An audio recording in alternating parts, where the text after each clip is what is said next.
Municipality కార్పొరేషన్ల పరిధిలోని ప్రభుత్వ దుకాణాలను ఒకరు పాట పాడుకుని దక్కించుకుంటే మరొకరు రాజకీయ బలంతోనే రౌడీజంతోనూ వారి వద్ద నుంచి బలవంతంగా లాక్కుంటున్నారని, ఇది మంచి పద్ధతి కాదని రాష్ట్ర మున్సిపల్ శాఖ మంత్రి డాక్టర్ పొంగూరు నారాయణ మండిపడ్డారు. నెల్లూరు నగరపాలక సంస్థ కార్యాలయంలో ఈ మేరకు నగరపాలక సంస్థ కమిషనర్ సూర్యతేజతో కలిసి ఆయా శాఖల అధికారులతో మంత్రి నారాయణ రివ్యూ మీటింగ్ నిర్వహించారు. సీజ్ చేసిన దుకాణాలపై సమగ్ర నివేదికలు ఇవ్వాలని మంత్రి అధికారులను ఆదేశించారు.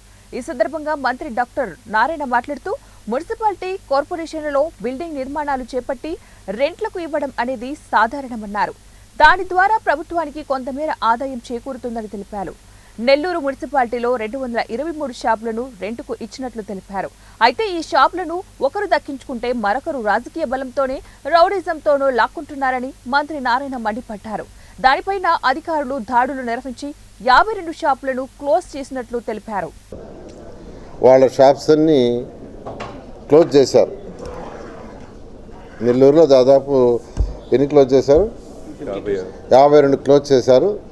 దాని మీద యాక్చువల్గా ఆ షాప్ ఓనర్స్ వాళ్ళందరూ నన్ను అప్రోచ్ చేయారు. అయితే దాని గురించి పూర్తిగా స్టడీ చేయాలని ఉద్దేశిస్తూ ఈరోజు ఆ షాప్ ఓనర్స్ని, కమిషనర్ గారిని, వాళ్ళ అధికారులు రమ్మన్నాను. దాని మీద కొంత డీటెయిల్గా డిస్కస్ చేసాం. అయితే ప్రస్తుతం ఉన్న జియో నెంబర్ 68 ఒకటి 56, ఈ 56 అనేది 2011లో ఇచ్చింది. 68 అనేది రీసెంట్గా ఇచ్చారు. దాంట్లో ఏం లేదంటే ఆక్షన్ ఎవరు రాకుంటే ఏం చేయాలని ఇచ్చారు. అంటే 2011లో ఇచ్చిన జియో నెంబర్ 56 అంటే 2011 తర్వాత మళ్ళీ ఇవ్వాల. అయితే ఈరోజు వచ్చిన వాళ్ళలో కొందరు 40 ఏళ్ళ నుంచి, కొందరు 30 ఏళ్ళ నుంచి, కొందరు ఎక్కువ మంది 20 ఏళ్ళ పై నుంచే ఆ షాపుల్లో ఉంటున్నారు. అయితే 20 ఏళ్ళ పై నుంచి ఉన్న వాడిని నువ్వు బినామీరా వెళ్ళిపోరా అని అంటావు న్యాయం కాదు. 15 ఏళ్ళు 30 ఏళ్ళ నుంచి అది న్యాయం కాదు. అది వాళ్ళు 20 ఏళ్ళ నుంచి అక్కడ వ్యాపారం చేసుకుంటూ జీవనం వృత్తి చేసుకుంటుంటే వాడిని నువ్వు గెట్అవుట్ అంటే తప్పు కాదు.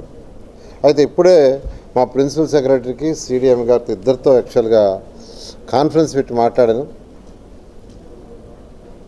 వీళ్ళకి న్యాయం చేయాలంటే వాళ్ళ పేరుతో నువ్వు ఇచ్చేయాలా.